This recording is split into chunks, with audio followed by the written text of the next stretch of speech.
Every button press, every cycle command, your washer's entire brain lives in one place, the control assembly. When that brain starts misfiring, your machine doesn't think, it doesn't start, it just sits there. I'm Rory with AppliancePartsPros.com, and today we're going inside that control assembly to replace it. Don't worry, this sounds more complicated than it is. You've got this. With over 2 million parts in stock and the know-how to help you fix it yourself, we are AppliancePartsPros.com. Here's all you need: a Phillips head screwdriver, a small flat blade screwdriver, and a minute to remember the golden rule. Unplug the washer or flip the breaker before you touch anything. Once that's done, we're clear to begin.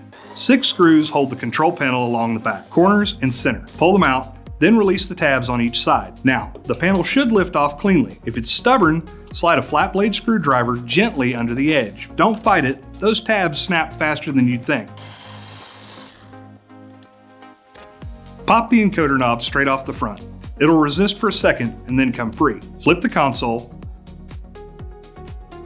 Remove the screws holding the control assembly to the console. Release the locking tabs and lift it out. Here's the old control assembly, and here's the new one.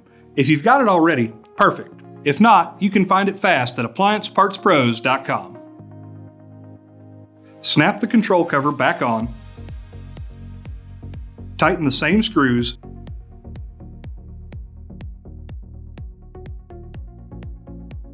Press the encoder knob into place.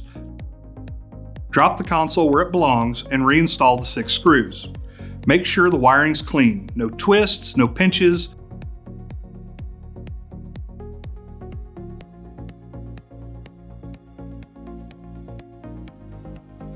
Reinstall the knob. Plug the washer back in, power it on, and that's it. A brand new control assembly ready for another round of laundry duty. What looked like a mystery fix turned out to be a quick swap. Thanks for watching. If this helped you out, or if you've got your own shortcut for this job, drop it in the comments.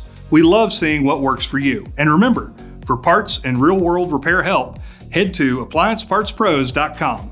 Most orders ship in just a couple of days. Until next time, keep your machines running and your tools handy.